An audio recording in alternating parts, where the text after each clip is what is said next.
Oke baik, Assalamualaikum warahmatullahi wabarakatuh. Kita bahas dulu tentang dokumen perencanaan rehabilitasi irigasi, jaringan irigasi. Nah, panduan komprehensif mengawinkan antara praktek rekayasa dengan keputusan hukum. Nah, kita mengacu pada standar perencanaan itu adalah KP, kemudian memenuhi standar SNI. Kemudian patuh atau peraturan hukum undang-undang dan permen PUPR. Saya kira itu landasan untuk bekerja.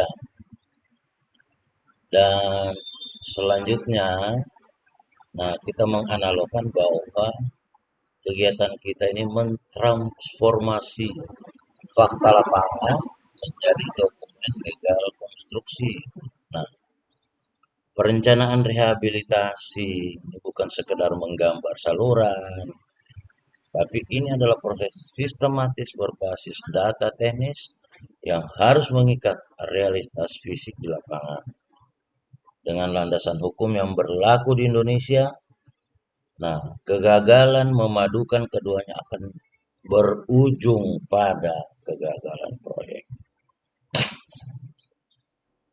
Nah, acuan teknisnya itu standar KP, kemudian pilar kedua dasar hukum. Saya kira semua ini eh, secara garis besarnya kita hanya judul, kita tahu ada KP 1 sampai 09, kemudian undang-undang, permen dan lain sebagainya. Banyak lah yang kita bisa jadikan standar.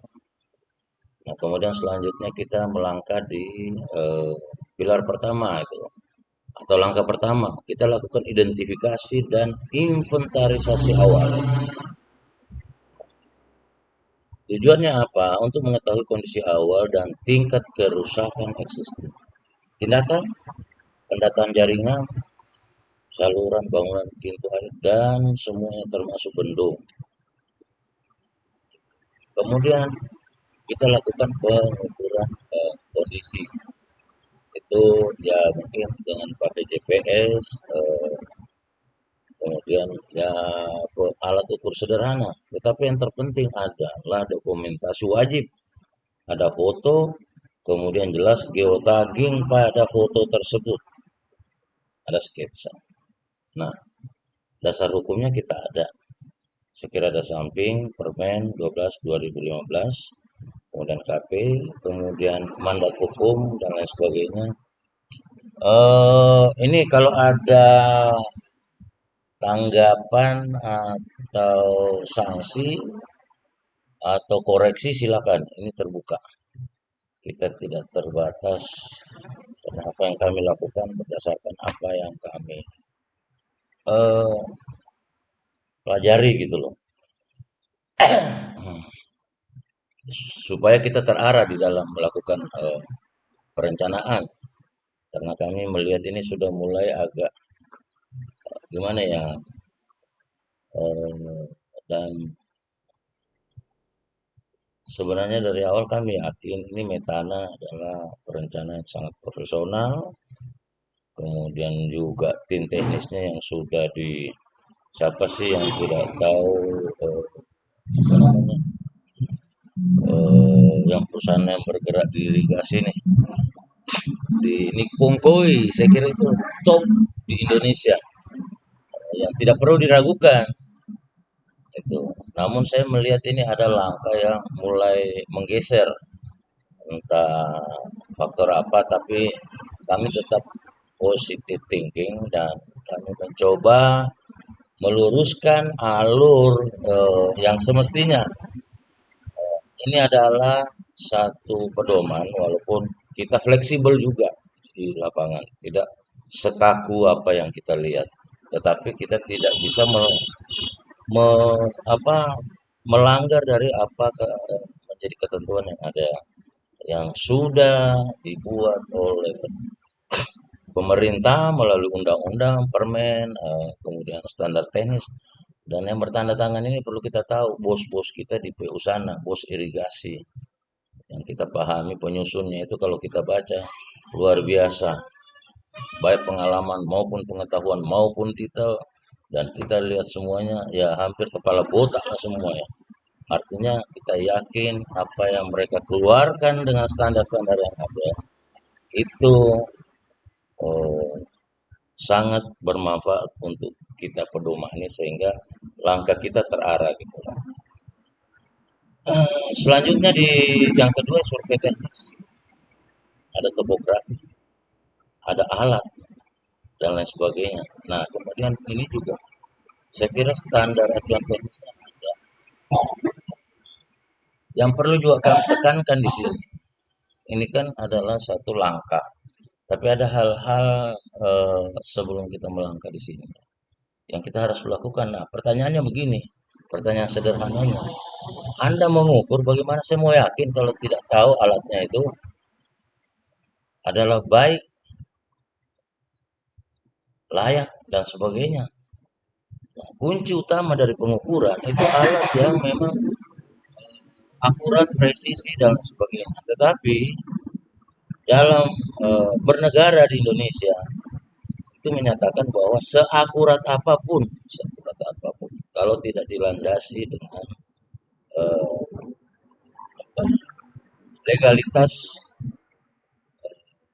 yang terpercaya, itu maka hasilnya tidak bisa diterima atau tidak legal secara hukum, yang tentunya dalam audit menjadi temuan. Nah ini untuk wilayah paket 3 kami dengar sudah ada 4 yang berjalan, tapi jujur sampai hari ini belum pernah saya diajak atau di apa, karena kami terbuka, mau diajak, mau diserahkan, saya yang datang atau gimana, saya siap dan saya sudah sampaikan di forum.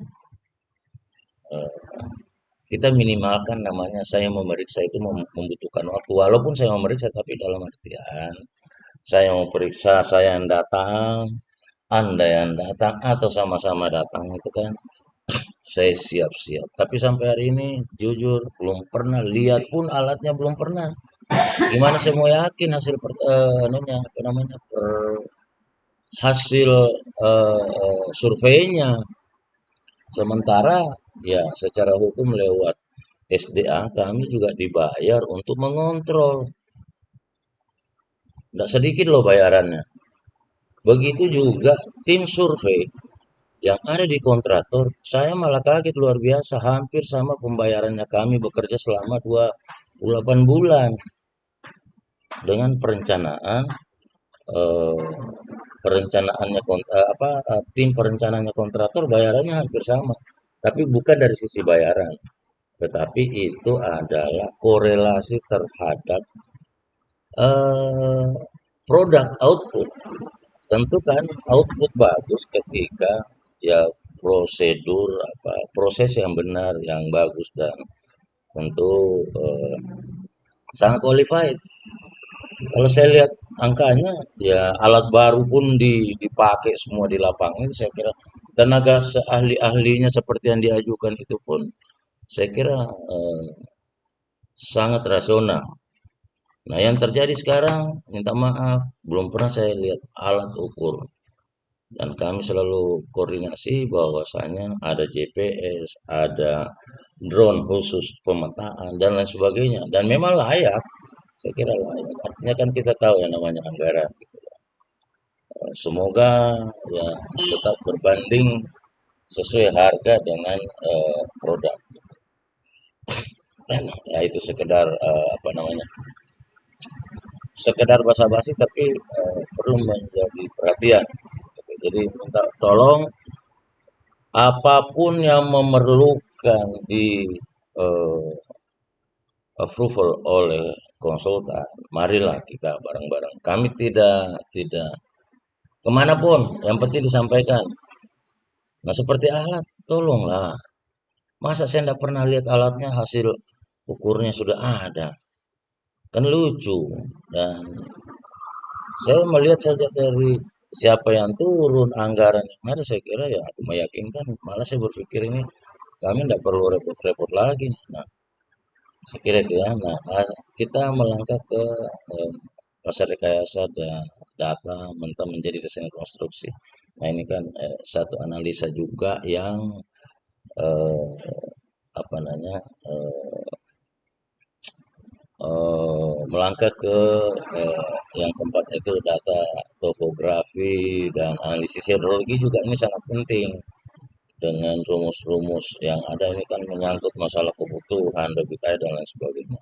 Kemudian langkah kelima, pengujian alternatif desain, perbaikan saluran, BS, penggantian bangunan dan normalisasi. Ada tiga, perbaikan, penggantian, eh, atau normalisasi. Nah, kemudian melangkah kita ke DED yaitu langkah ke-6 detail desain. Jadi perlu ada kesepakatan tidak langsung. Tentunya kita sebagai orang teknik bukan peran narasi, tapi ya tentu data. Ya, dalam hal ini data yang sebagai pemegang kekuasaan tertinggi data ini adalah kontraktor dalam hal ini perencananya yang diverifikasi oleh konsultan MK. Dalam artian ya kami ikut bertanggung jawab seperti tanggung jawab Bapak.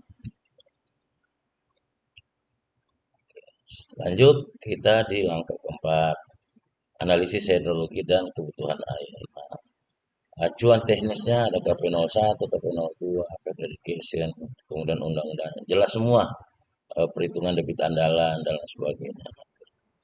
Kemudian selanjutnya langkah kelima, alternatif hingga desain detail. Nah, alternatif tujuannya mencari solusi teknis. Maksudnya begini, jadi kita dalam hal kondisi lapangan yang sesungguhnya kita sudah inventory, yang kita sudah evaluasi bersama, melahirkan keputusan sehingga kita bisa menentukan keputusan solusi apakah itu perbaikan saluran, penggantian atau normalisasi dan sebagainya. Nah, saya kira itu. Kemudian langkah 6 menghasilkan desain siap konstruksi. Saya kira itu ini akhir dari evaluasi. Kemudian selanjutnya ya penyusunan RAB, gambarnya ada, volumenya ada. Ya kita tentu mengacu di AHSP Permen PUPR. Ini kan yang terbaru kalau nggak salah nomor 4 tahun 2025 ya, 26. Baru-baru masih ada di sini, baru-baru dikirim oleh Pak Karlan juga, dan kita download sama-sama juga ada. Tinggal kita gunakan sesuai peruntukannya. Lalu langkah 89 ini dokumen lelang. Artinya kalau seperti biasa kan. Nah, maksudnya sudah menjadi dokumen yang akan dikerja. Kalau ini menjadi dokumen. Nah, kemudian sudah dibuat oleh kontraktor di langkah 8. Nah, di langkah 9 itu ada request for approve oleh MK. Kami memeriksa, kami melihat bagaimana penyusunan teknis dan sebagainya yang sesungguhnya ya kita harapkan pada saat melakukan langkah demi langkah kami ada di situ walaupun finalnya sudah di sini. Nah, seluruh semua kegiatan ini ada undang-undangnya. Lalu kemudian, nah ini finalisasi dokumen. Ada DDD, RAB, spesifikasi teknis, gambar. Jadi ada 4 output yang perlu kita hasilkan, yang dihasilkan oleh perencana yang di-approve oleh konsultan MK dengan proses panjang dan juga pemberi tugas. Jadi sebenarnya kita ini bertiga menyepakati. Jadi ada yang membuat, ada yang memeriksa, ada yang menyetujui pemberi tugas. Tapi semua konteksnya adalah eh, punya akuntabilitas yang sama. Tentunya kan, nah kami selaku MK yang dipercayakan untuk memeriksa dan penjaminan mutu kepada pemberi tugas itu ini sangat berat. Tidak bisa membiarkan dia jalan begitu saja gitu. Jadi ini bukan persoalan bahwa kami tegaskan, enggak, memang ini seperti ini urutannya. Seperti ini pertanggungjawabannya. Itu termuat dalam kontrak. Jadi nanti di auditor ya berdasarkan tugas masing-masing. Kalau ada sesuatu ya berdasarkan tugas masing-masing. Nah, catatan kritis ada geotagging absolut, dokumen lapangan tidak sah tanpa metadata lokasi presisi. Ini geotagging ini sangat penting, letak kondisi dan koordinat benchmark. Eh, hindari referensi relatif. Nah ini harus permanen ya kan.